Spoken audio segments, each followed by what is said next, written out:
What's up, y'all? So if you're trying to go to Cuba, I have 8 things for you to know before traveling there. Alright, so not only do you need a passport, you need a visa. You can purchase it at the airport for $100. Alright, number 2, cash. You need all cash for Cuba. Your debit card, your credit card. You can't go to the ATM. None of that's gonna work. So bring enough cash and make sure it looks right, because if it got rips and tears, they're not gonna take it. Number 3, internet is very expensive for Cubans.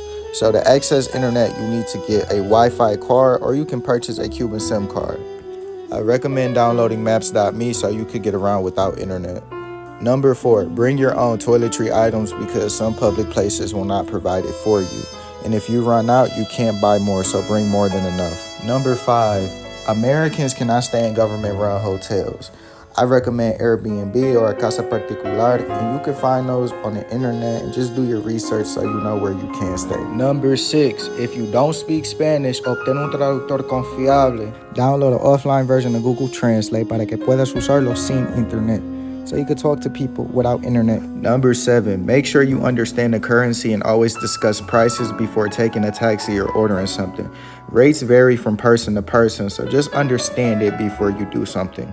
Number 8, meet people and talk to them. Cubans are the kindest people. Their culture is very rich, and they can teach you a lot about their life.